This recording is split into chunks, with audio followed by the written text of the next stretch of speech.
네, 오늘의 정치권 이슈 짚어보겠습니다. 김현정 더불어민주당 대변인, 정호김 전 새누리당 의원 두 분 나오셨습니다. 어서 오십시오. 안녕하십니까. 네, 오늘 박홍근 원내대표가 국회 교섭단체 대표 연설을 했습니다. 김건희 여사 특검에 대해서 강력하게 주장을 했는데 주호영 원내대표 반박까지 들어보겠습니다. 대통령실은 기다렸다는 듯 1심 선고가 나자마자 공범의 공소 시효가 만료됐으니 김 여사 의혹도 종결됐다며 서둘러 셀프 면죄부 주기에 바빴습니다. 검찰과 재판부, 대통령실이 삼위일체 가려 김건희 고하기에 나섰습니다. 대체 누가 대통령입니까?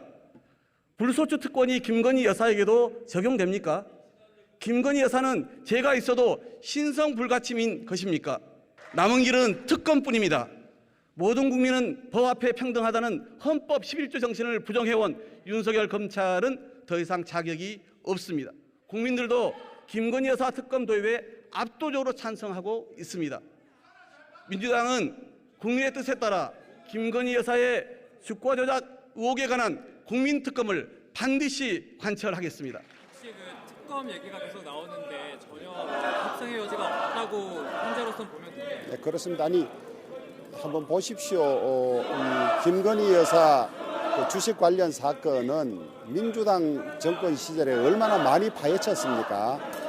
더구나 박범계 의원이 법무부 장관으로 있을 때 수사할 대로 해놓고 이제 와서 특검하자고 박범계 의원이 들고 있는 거 보니까 저는 참 웃음이 나왔습니다.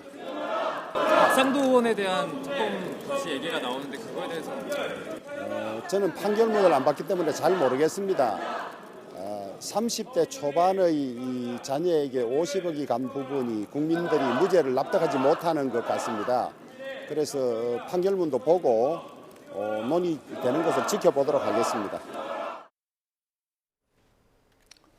네, 이른바 쌍특검이라고 부르던데 일단 김건희 여사에 대한 특검.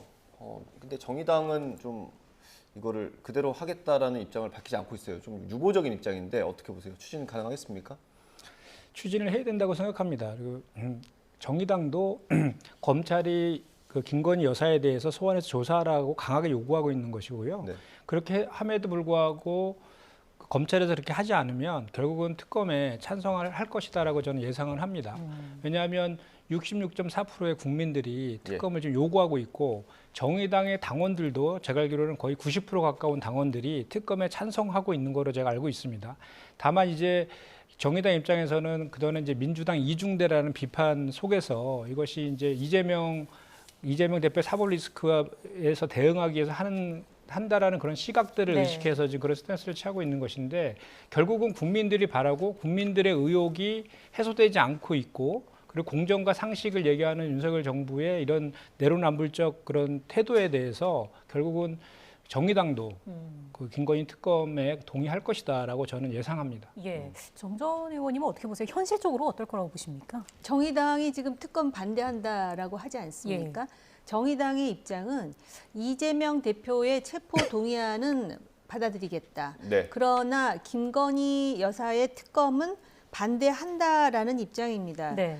그리고 청년 정의당 대표가 이런 말을 합니다. 2019년에 당시 윤석열 검찰총장의 그 청문회, 인사청문회에서 이 문제가 나왔을 때 당시 민주당이 근거 없는 의혹이다, 아무 문제 없다 해놓고 지금 와서는 완전히 특검을 해야 될 정도의 매우 심각한 범죄인 듯 이렇게 몰아붙이는 행태는 정치적 유불리에 따라서 어떤 때는 아무 문제 없다, 근거 없다, 그러다가 또 어떤 때는 특검을 해야 된다라는 식으로 하는 그러한 민주당의 태도에 동참할 수 없다라는 것입니다. 근데 이제 단지 무슨 얘기를 하냐면 검찰은 김건희 여사를 소환해서 조사해라 이런 이야기를 하거든요.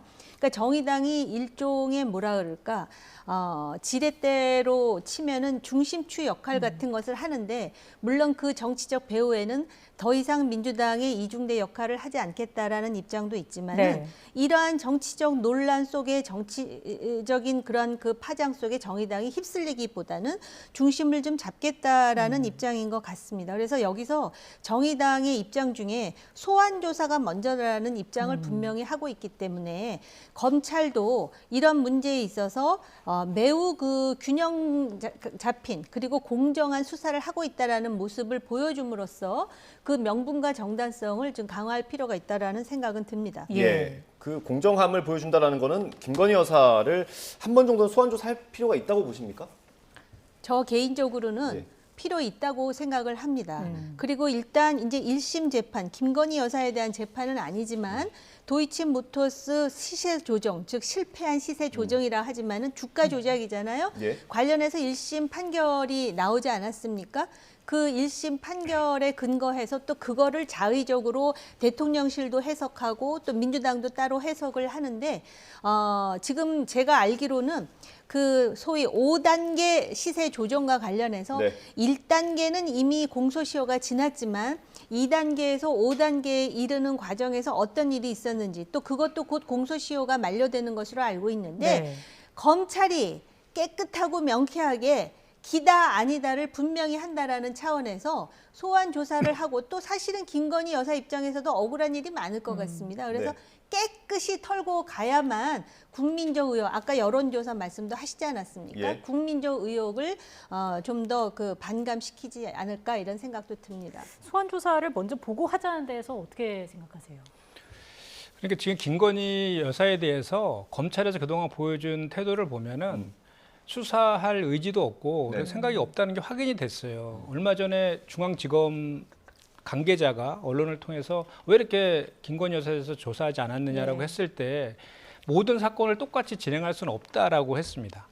이재명 당대표와 관련된 수사력에 중앙지검이 거의 모든 수사 인력을 투입해갖고 하고 있지 않습니까? 네. 그런데 같은 중앙지검에 있는 김건희 여사 관련된 것들은 아직 소환 조사 한 번도 안 했다. 그리고 그것은 결국은 그 윤석열 검찰이 야당 대표에 대해서만 정적주기용 표적 수사를 하고 있다는 것을 인정한 꼴이거든요. 그리고 또 하나는 정말 김건희 여사 건만 관련하면 대통령실이든 총리실이든 여당이든 발끈하는데 네. 그동안 그 김건희 여사 건과 관련돼서 우리 장경태 최고위원이라든지 김의겸 대변인이라든지 뭐 김종대 전 의원이라든지 다 고발했잖아요. 네. 이번 건과 관련해서도 도이치모터스 주가 조작 판결이 났는데 왜 대통령실에서 거기 관련해서 논평을 합니까?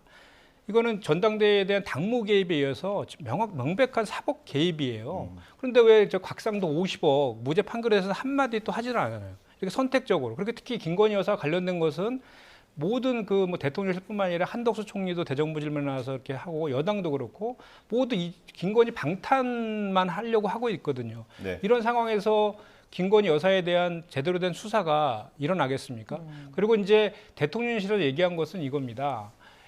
주가 조작 시기가 두 차례 걸쳐서 크게 두 차례에 걸쳐서 1차 시기, 2차 시기에 일어났었는데 1차 시기는 이제 면소 판결이 받았다는 네. 거예요. 그래서 거기에 터잡았기 때문에 뭐 관계가 없다라는 거고 2차 시기가 중요한데 2010년 10월 21일부터 있었던 2021년에서는 법원에서 포괄일자리 유죄를 인정한 거잖아요. 네. 그런데 그 1차 시기와 관련해서도 윤석열 대통령이 대통령 경선 과정에서 인정을 했어요. 그 저기 주포 이모 씨에게 계좌 맡겨서 손해보고 절연했다라고. 그러니까 면소 판결은 무죄라는 게 아니잖아요. 공소시효가 지났기 때문에 그걸 아예 판단하지 않겠다는 거기 때문에 그게 만약에 그 1차 주가 조작도 공소시효가 제때 수사를 해서 기소가 되고 했다라고 하면 그것도 유죄 판결이 날 가능성이 대단히 높은 거고 거기에 연관되어 있는 거죠. 그리고 1차, 2차와 이 주가 조작 시기에 모두 연루된 유일한 전주가 예. 김건희 여사입니다. 그래서 김건희 여사는 이 도이치모터 주가 조작 관련해서는 그 조사를 안 할 수가 없는 그런 상황이거든요. 예. 그래서 반드시 김건희 여사 관련된 것은 수사가 이루어져야 하는데 이미 그런 타임들을 다 놓쳐버렸다. 그래서 결국은 국민들의 바람대로 이것을 그 공정한 그 검찰권을 통한 그 수사를 통해서 이걸 실체를 규명하기 위해서는 특검밖에 지금 남지 않았느냐라는 네. 판단이 저희 민주당의 판단입니다. 제가 예. 이 부분과 관련해 가지고 네. 반론을 제기하자면 일단 주포 얘기를 하셨잖아요. 김건희 여사는 주포는 아니에요. 그리고 지금 그 1단계와 관련해서 그 주포에 대해서 공소시효가 제기된 것은 맞지만 그 재판의 그 내용 중에 주요 전주도 무죄를 받았어요. 그러니까 자기 돈을 투자했다 하더라도 얼마만큼 관여했느냐의 여부가 중요한 변수가 된다라는 점을 재판부가 분명히 했는데 김건희 여사가 얼마만큼 관여를 했는지의 여부와 관련해서는 여전히 논란이 있고 그 문제가 명쾌하지 않고 그리고 지금 김건희 방탄이라 그러셨는데요. 지금 이 사안의 본질은 이재명 방탄이에요. 그러니까 이재명 대표의 방탄을 위해서 김건희 여사가 소환이 되고 이상민 장관이 탄핵이 되고 이제 이러한 과정에 있는 것이니까 그 본말은 좀 분명히 해야 될 것 같고요. 그 다음에 실질적으로 그 검찰의 경우에 소환도 한 번 하지 않았다라는 것에 대해서는 국민들이 갸우뚱하니 이 부분과 관련해가지고선 수사를 명쾌하게 하라는 그 점만 제가 동의를 하는 것입니다. 그리고 지금 이 재판이 1심만 끝난 거 아니겠습니까? 그리고 자꾸 이것을 김건희 방탄이라 그러는데 사실 민주당으로서는 정치적으로 오히려 이 김건희 여사의 주가 조작 여부와 관련한 사건을 방탄으로 지금 이용하고 있는 측면이 있으니 바로 그러한 그 이용을 더 이상 차단하기 위해서라도 명쾌하게 끊자는 것이지 이 사안 자체가 지금 김건희 방탄이라고 말씀하시는 것은 과하다라고 말씀드릴 수 있습니다. 알겠습니다. 어쨌든 지금 민주당에서 특검을 추진하는 거는 패스트트랙으로 이거를 태우겠다라는 것 같은데 법사위는 지금 법사위원장도 여당이고 시대전환 조정원 의원이 지금 반대하기 때문에 본회의에서 지금 태우려는 거 아닙니까? 표결을 통해서. 근데 정의당이 지금 아까 말씀해 주신 것처럼 정의당이 약간 유보적인 입장이에요. 이게 반대는 아니고 일단 소환 조사가 1차적으로 돼야 되고 그게 안 되면 모든 걸 가능성을 열어놓겠다 이런 입장이거든요. 어쨌든 정의당의 명분이 있어야 될 테고 설득할 뭔가가 있어야 될 텐데 가능합니까? 저는 아까도 제가 말씀드렸지만 국민의 66.4%가 특검이 필요하다고 하고 있고 저는 국민들의 뜻이 대단히 중요하다고 보는 거거든요. 거기에 터잡아서 정치권은 판단할 수밖에 없는 것이기 때문에 그리고 정의당의 입장도 적극적으로 소환 조사하라는 거를 전제가 있는 것이지 그 이상으로 특검을 반대한다라고 저는 생각하지는 않거든요. 그리고 지난 금요일 날 그 정의당의 정국위원회가 열렸었는데 그 당시에 참석했던 분한테 제가 들은 얘기인데 이정미 당대표도 특검에 대해서 그렇게 부정적으로 얘기하지는 않았다라고 제가 들었거든요. 그렇기 때문에 지금 앞으로 그 윤석열 검찰이 어떻게 대응하느냐에 따라서 얼마든지 저는 정의당이 참여할 것이다라고 저는 생각을 한다라고 제가 아까 말씀드린 거고요.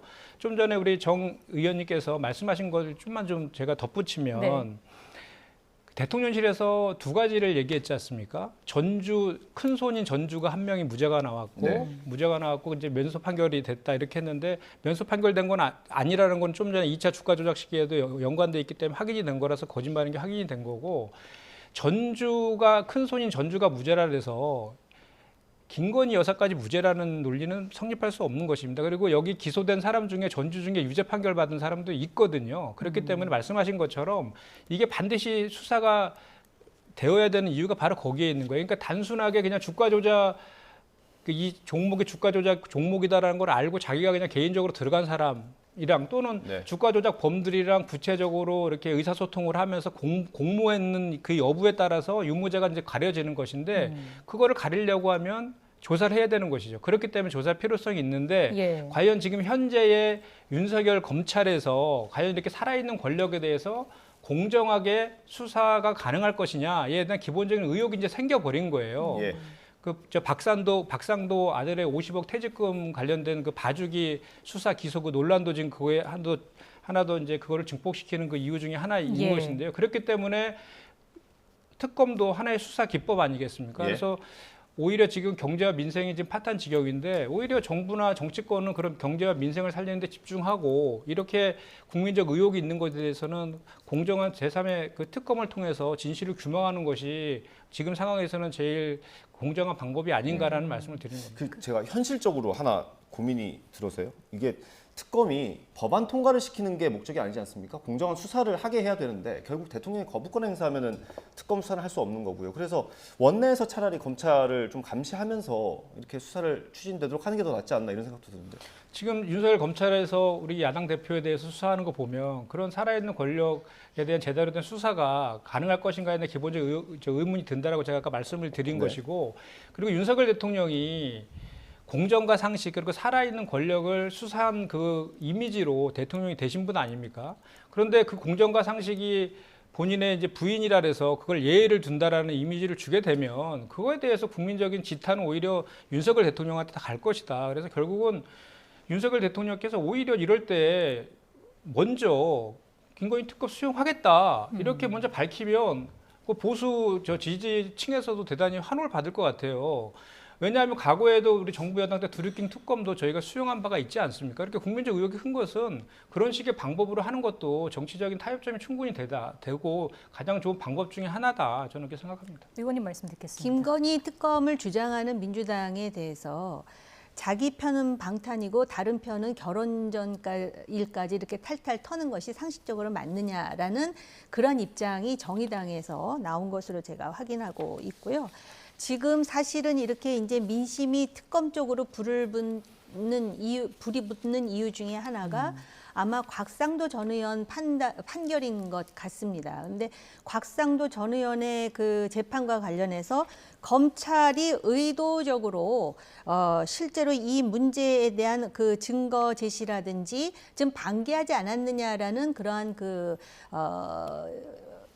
볼멘 소리가 나오는데 사실 지금 그 곽상도 1심의 그 수사 검찰은 문정부 당시에 이제 검찰이었고 지금 서울지검장의 입장은 무엇이냐면은 이 곽상도 전 의원 50억 그 아들의 그 문제뿐만 아니라 소위 언필칭 50억 클럽과 관련한 수사를 강화하겠다라는 입장을 지금 밝히고 있기 때문에 이건 그리고 지금 이제 항소된 상황 아닙니까? 그러니까 지금 지켜봐야 되는 것이고요. 네. 그 다음에 이 살아있는 권력에 대한 수사 그리고 공정과 상식은 굉장히 중요한 포인트고요. 지금 말씀 들어보면 그 대변인님과 저와의 그 입장에서 차이가 나는 거는 지금 민주당은 특검을 해야 된다라는 것이고 그 다음에 제 생각으로는 어찌됐든 간에 지금 그 검찰 소환이라는 부분이 하나 남아 있으니 검찰이 이 부분에 대해서 국민적 의혹을 심화시키면 특검 주장이 계속해서 나오는 거 아니겠습니까? 그렇기 때문에 소환이 필요한 것이다라는 것이죠. 그리고 이 자체가 김건희 방탄이 아니라 원래 그 문제의 근원은 이재명 방탄으로부터 지금 비롯된 것이고 얼마 전까지만 하더라도 민주당 내에서도 김건희 특검으로 가게 되면 오히려 역풍을 감당해야 되는 거 아니냐라는 얘기가 나왔다가 지금 사실은 현실적으로 곽상도 전 의원 재판 1심 판결 때문에 이 분위기가 지금 이런 방향으로 지금 전도되고 있는 것은 솔직히 사실입니다. 그래서 제가 아까 말씀드리잖아요. 전주가 무죄니까 무조건 무죄라고 말씀드리지 않았어요. 네. 전주가 무죄라는 거는 돈은 많이 투자했지만 그만큼 기여하거나 관여하지 않았다라는 것 때문에 그랬으니 그 부분에 대해서도 검찰이 좀 더 깊이 수사를 해서 소명할 수 있는 그런 어떤 환경을 좀 만들어야 되지 않겠느냐라는 부분을 제가 분명히 말씀드렸습니다. 네, 맞습니다. 그래서 지금 말씀하신 것처럼 김건희 여사에 대해서 조사가 필요하다, 수사가 필요하다는 것은 공통적인 건데 한 가지 차이가 있으면 이제 방법론의 차이가 있는 것이지만 지금 단계로서는 이미 자체적으로 이렇게 수사해서 그렇게 할 단계는 이미 좀 실기하지 않았느냐는 판단인 거예요, 저는. 그러니까 지금까지 해온 검찰의 행태를 보면 믿을 수 있겠냐 이거예요. 지금 그 아까 여론조사 말씀하셨잖아요. 그 국민 여론이 상당히 중요한 가늠자입니다. 그런데 만약에 검찰이 열심히 수사를 했는데도 여론이 그렇다면 검찰 스스로가 좀 반추해 볼 대목이 있는 것이죠. 그리고 지금 대통령실에서는 2심 판결과 관련해 가지고 그동안 가짜 뉴스로 김건희 여사를 스토킹해온 것 아니냐라고 이제 주장을 하고 있고 민주당은 지금 말씀하셨듯이 거기서 그 공소시효가 1단계만 만료됐다 했다. 2단계부터 5단계는 여전히 살아있다. 그리고 그 전주와 관련해서도 개입 여부에 대해서 아직 확인한 바가 없지 않느냐 이렇게 이제 각자 해석을 하고 있지 않습니까?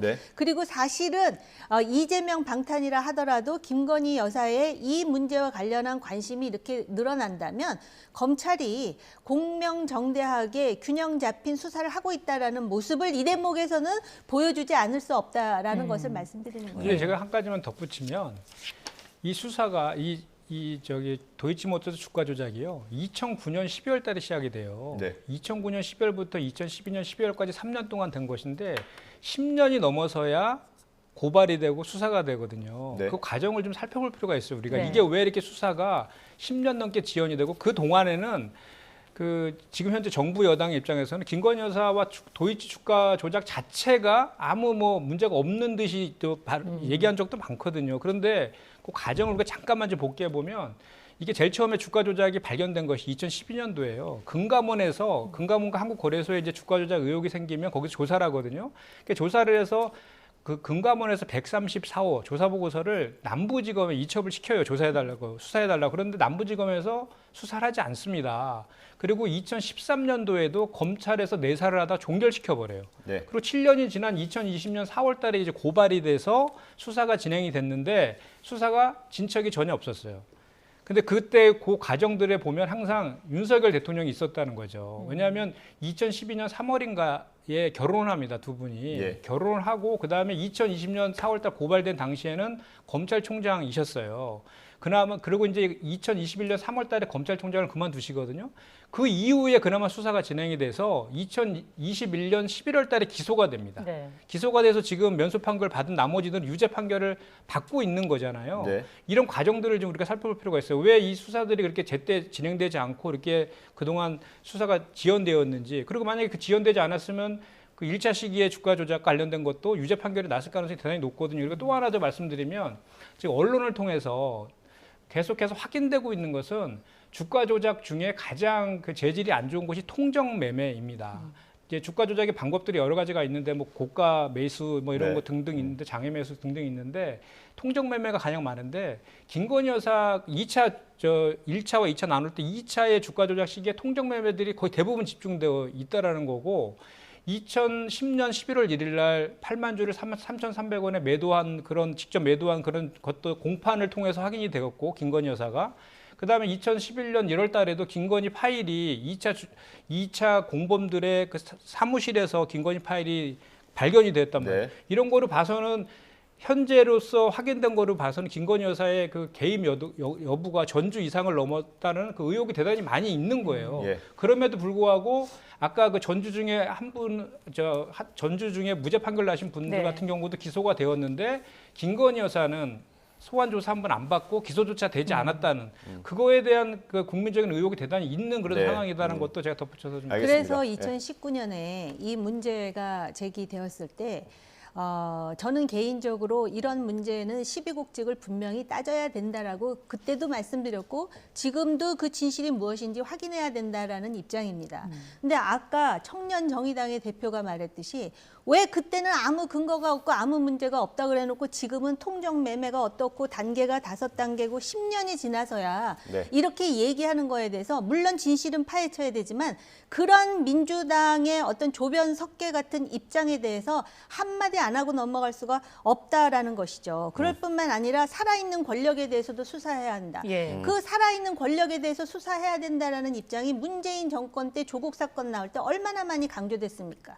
그랬을 때 우리 대변인님은 어떤 입장이었는지 제가 궁금하기도 하고 민주당은 어떤 입장인지 궁금하기도 했는데요. 이러한 그 토론에 있어서도 서로 그 이견과 정치적 이해가 다르다 그래갖고 다른 입장을 표변하기 전에 일단 진실이 무엇인지를 밝혀야 된다라는 것은 동감하면서 예. 그때 나는 어떤 자리에 있었고 어떤 위치에 있었는지를 한번 성찰해보는 이 방송뿐만 아니라 다른 방송에 있는 패널들도 마찬가지거든요. 이렇게 달라진다면 이게 과연 국민들을 위한 진실 규명이냐 아니면 방탄을 위한 또는 자신들의 정치적 이해를 위해서 이렇게 그땐 이렇고 지금 그 영화 제목도 있잖아요. 그땐 틀리고 지금은 맞다고. 이건 아니라고 생각합니다. 알겠습니다. 조국 전 장관 살아있는 권력 수사했잖아요. 아니 그러니까 하자고요. 지금 그래서 하자는 그러니까요. 입장은 같은데 예. 마치 또 이미 그 지금 말씀하신 그런 부분을 그때 정권 잡고 있을 때 좀 자세히 파헤치시지 그랬어요. 그렇다면 이 뒤늦게 만시지탄으로 이렇게 지금 와가지고 야당이 되어서야 이렇게 할 필요도 없었거니와 그때 진실 규명할 시간과 그다음에 여러 가지 여건이 충분히 있지 않았습니까? 그때 검찰총장 아니었습니까? 윤석열 현 대통령. 아니 근데 알겠습니다. 그 관련해서 제가 아까도 말씀드렸지만 네. 이렇게 여당 패널분들께서 말씀하시더라고요. 문재인 정부 시절에 탈탈 털었는데 왜 그때 기소도 못했냐라고 하시는데 아까도 제가 말씀드렸잖아요. 그나마 문재인 정권 때 윤석열 검찰총장이 임기 끝난 이후에 수사가 진행돼서 기소까지 되었다는 말씀드리고 그때 김건희 여사를 2021년 12월 달에 소환 통보를 했는데 그 변호사를 통해서 대선 중이라서 소환에 응하지 않은 그것까지도 이제 지금 다 확인된 내용 아닙니까? 그렇기 때문에 공정한 이 살아있는 권력에 대한 수사를 이번에 하기 위해서는 국민의 요구대로 특검을 해야 되는 것이 맞지 않느냐라는 말씀입니다. 그런 정보와 그러한 어떤 그 결기로 지금 자당의 대표의 그 여러 가지 의혹에 대해서 과연 정말 아무 의혹도 없는데 대선에 졌다는 이유로 이렇게 탈탈 털리는 것인지 그런 것도 피차 반성해 보면 저는 대변인님 혼자 반성하라는 뜻이 아니에요. 지금 이루고 있는 게 맞는 것인지를 한번 성찰을 해보면서 얘기하자는 뜻입니다. 알겠습니다. 여기서 좀 정리를 하고요. 이런 상황 속에서 이제 민주당은 검찰의 영장 청구에도 좀 대비를 하고 있는 좀 모습이기도 합니다. 지난 금요일에 검찰에 나가서 조사를 받았고요. 검찰이 이 대표에 대해서 아마 이번 주쯤 구속영장 청구하는 방안을 좀 생각을 하고 있는 것 같은데 영장 청구 자체는 불가피하다고 보고 계신가요? 네, 그렇습니다. 일단 그 의혹이 상당히 많고요. 물론 이제 그 진실 규명과 관련해 가지고 여기서도 또 여러 가지 주장이 나오고 그런데 이미 기소될 것이다라고 이재명 대표 스스로가 지금 그러고 이야기하고 다니지 않습니까? 그리고 지금 여러 가지 뭐 그 증거로 보나 또는 그 지금까지의 수사 내용으로 볼 때 영장 청구는 불가피한 것이 아닌가 개인적으로 그렇게 생각합니다. 뭐 좀 엉뚱한 가정이긴 합니다만 혹시 이재명 대표가 이 체포동의안이 오면 구속영장이 청구됐을 때 체포동의안이 오면 이거를 가결시키고 심사에 응할 가능성도 있습니까? 이게 당대표에 대한 체포동의안은요. 야당 대표에 대한 것이기 때문에 우리 야당을 탄핵하는 거와 같은 내용이에요. 그리고 저희가 누누이 그전부터 얘기했지만 이거는 대선에서 지금 대선 패배자라는 얘기도 이제 회자되고 있던데 야당 대표 정적주기용 표적 수사라고 저희는 규정하고 대응하고 있기 때문에 이미 기소를 전제로 수사하고 있는 거 아니겠습니까? 그래서 그동안에 모든 사건들이 공통점이가 있어요. 뭐냐면 대장동 사건, 성남FC, 쌍방울 변호사비 대납건, 그 다시 돌아서 또 저 대장동 그리고 백현동까지 전부 다 어떤 공통점이 있냐면 어떤 뚜렷한 물증 같은 거는 스모킹건이나 물증 같은 건 제시된 거 없이 피의자들 중에서 바뀐 진술에 의해서 검찰발 피의사실 공표들이 피의사실 공표가 남발되고 있는 그리고 이재명 그 대표를 계속 반복 소환, 쪼개기 소환을 통해서 포토라인 세우고 망신 주기 하는 이런 아주 검찰권 남용의 그런 대표적인 그 행태들이 계속 반복되고 있는 거거든요. 그래서 이런 상황 속에서 저희가 봤을 때는 이것이 과연 구속영장 청구 사유가 되느냐에 대한 기본적인 의문이 있는 것입니다. 왜냐하면 일단 성남시장 시절 때 일이기 때문에 성남시에 전부 다 자료들이 증거들이 다 있을 거고 증거인멸 우려도 없고 당대표가 도피할 우려도 없지 않습니까? 그러면 남은 길 범죄의 소명인데 지금 그 바뀐 유동규의 진술 외에는 대장동 건은 어떤 물증이 지금 있는 게 없거든요.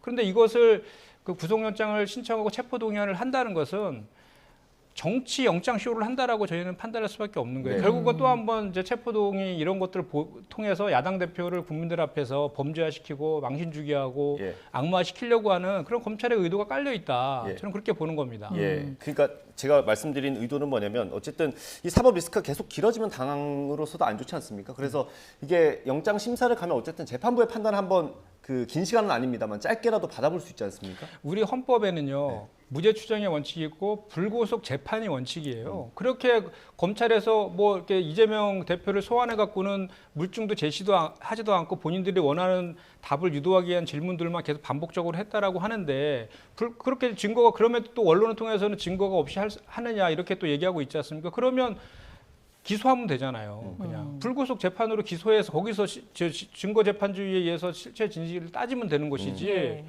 그렇지 않습니까? 그래서 굳이 지금 제가 말씀드리지만 체포동의안을 국회에 보내는 것은 다분히 의도가 있는 것이다라고 저는 해석할 수밖에 의도가 없다. 있는 것이다. 어떤 대선에서 패배해가지고 지금 없는 의혹을 만들어가지고 지금 영장을 발부하겠다는 것이 아니라 애초에 민주당 내에서 제기된 문제가 지금 검찰 수사에 의해서 여기까지 이뤘고 야당 대표로서 어떤 행동을 한 것 가지고 문제를 삼는 게 아니라 지자체장으로서의 개인 비리를 가지고 얘기하는 거예요. 오늘 유달리 다른 그 시간에 비해서 정의당 얘기를 많이 하게 되는데요. 정의당 이정미 대표의 브리핑으로 제가 가름할 거예요. 뭐라 그랬냐면 체포 동의안은 법안의 영장 실질 심사를 다루는 과정이기 때문에 유무를 국회가 판단해서 체포 동의안을 받으라 말라 하는 것이 아니다. 더군다나 정의당의 그 당론으로 영장 실질 심사 자리에 가서 그것을 다투는 이런 과정을 국회의원이라고 해서 거부할 수 있는 특권이라고 판단하기 때문에 그리고 불체포 특권과 관련해서 이거 폐지해야 된다고 이재명 대표 스스로 공약으로도 얘기하지 않았습니까? 그런 차원에서 아마 앵커께서 그런 질문을 하신 것 같은데요. 그래서 이 그 체포 동의안과 관련해서 국회에서 이거를 마치 또 방탄으로 아니 무슨 민주화 투쟁을 하고 반정부 투쟁을 하다가 지금 이런 문제가 생긴 건 아니지 않습니까? 법은 만인에게 평등해야 되고 국회의원은 국민의 공복이라 그러면서 이런 특권을 누리려고 하면 그걸 받아들이기 쉽지 않으니까 오죽하면 정의당에서 이거 체포 동의안 오면은 우리는 받아들일 수밖에 없다라고 얘기하겠습니다. 그러니까 정의당의 입장은 아예 원론적인 얘기를 지금 하고 있는 거고요. 원론이 가장 중요합니다. 그러니까 정의당은 그냥 원론적 체포동의안에 대한 국회의원의 그 특권 이런 것들을 내려놓자는 차원에서 저는 얘기하고 있는 거라고 보고요. 우리 민주당의 입장에서는 이 수사가 자체가 처음부터 그 의도를 가진 야당 파괴용 정적 수사라고 그렇게 규정하고 있고 그 윤석열 검찰의 수사가 공정하지 않다라고 저희는 판단하고 있기 때문에 그렇게 검찰권 남용으로 인해서 체포동의안을 하는 거에 대해서 국회 권한으로 막겠다라고 저희 입장을 갖고 있는 것이다라는 말씀을 드린 거고요. 그다음에 제가 꼭 말씀드리고 싶은 게 뭐냐면 대장동 건이 이게 50억 클럽 있지 않습니까? 이게 사실은 그 한동훈 장관은 이게 무슨 그 지역 토착 비리라고 이렇게 규정하던데 그렇지 않습니다. 이거 대장동 건은 각상도 50억 무죄 재판을 통해서 더 확연하게 드러났지만 대장동 일당들이 그들의 사업을 갖다가 제대로 하기에 뒤를 봐줄 수 있는 그 법조, 언론, 정치권들과 결탁한 거대한 비리 카르텔이에요. 그 중에 가장 많이 엮여 있는 것들이 전직 그 검찰들인 거죠. 그 중에 한 명이 이제 곽상도 그 전 의원이 검찰 출신 아닙니까? 그래서 유검 무죄, 무검 유죄라는 말이 지금 나오고 있는 거냐. 그래서 이 대장동 특검이 필요한 이유 중에 하나가 바로 이 50억 클럽을 제대로 규명하고 하기 위해서는 특검이 필요하다라는 거. 왜냐하면 그 검사들이 다 대부분이 연관되어 있고 또 윤석열 대통령도 여기 연관되어 있잖아요. 부산저축은행 대출 비리와 관련해서. 그래서 이 전체적인 실체적 진실을 규명하기 위해서는 결국은 특검을 통해서 규명할 수밖에 없다라는 거고 이재명 대표와 관련된 것은 이 대장동 개발과 관련해서 인허가 건자였기 때문에 혹시 그 과정에서 어떤 비리가 있는 거 아니냐라고 수사하고 있는 거잖아요. 그런데 역시 이와 관련해서도 지금 배임을 주장하고 있는 거지 않습니까? 다시 돌고 돌아서. 그래서 그거 관련된 거는 법률 공방으로 통해서 그 법원을 통해서 충분히 실체 규명이 가능할 것이다라고 저는 생각합니다. 알겠습니다. 아니 체포 동의안과 관련 말씀을 길게 하셨으니까 짧게 알겠습니다. 대답을 하자면 50억 클럽 있잖아요. 그거는 저도 대변인님하고 똑같은 생각이에요. 이건 진실 규명해야 돼요. 그래서 지금 현재 서울지검에서도 이 부분에 대해서 수사를 강화하겠다고 했으니 그건 좀 보시자고요. 그다음에 두 번째로 지금 정의당 얘기 한 번만 더 할게요. 지금 그 체포 동의안과 관련해서 정의당이 원론을 얘기한 것일 거다 이렇게 얘기를 하셨는데 이정미 대표가 이재명 대표의 책임론을 제기하면서 신뢰받는 정치를 만들기 위해서는 정치인들이 자기가 한 말에 책임을 져야 한다. 왜? 본인이 공약으로 불체포 특권 폐지하겠다고 했으니까. 그리고 검찰 소환 수사에 성실히 임하고 체포 동의안 문제에 대해서도 당당히 임하실 거라 믿는다 이랬어요. 원론이 정도입니다. 알겠습니다. 저희가 시간이 진짜 다 됐는데 1분 정도밖에 안 남았거든요. 전당대회 얘기를 안 할 수가 없어서 의원님께만 하나 여쭤보겠습니다. 당내에서 뭐 처음에 분당 얘기, 뭐 탈당 얘기 나오다가 이번에 탄핵까지 얘기가 나왔습니다. 한 1분 정도로 총평을 해주시면 좋을 것 같습니다. 지금 상황. 지금 경쟁이 치열해져 가지고 아마 지금 국민의힘의 전당대회가 이렇게 지금 그 사람들에게 주목을 받는 거는 참 드문 일일 거라고 생각하고 김기현 후보가 뭐 분당, 뭐 탈당 내지는 탄핵 얘기한 예. 거는 적절하지 않아요. 적절하지 않은데 아마 책임 당원이 지금 구성도 수도권도 많고 또 책임 당원이 윤석열 정부의 성공을 위해서 어떻게 해야 될지에 대한 고민이 많겠죠. 그 결론이 아마 이제 전당대회 결과로 나타날 거라고 보고요. 예. 지금 그 후보들 간에 너무나 예민해서 제가 제 개인 의견을 말씀드리기도 조심스럽다. 그렇습니까? 저도 잠깐 붙이면은 예.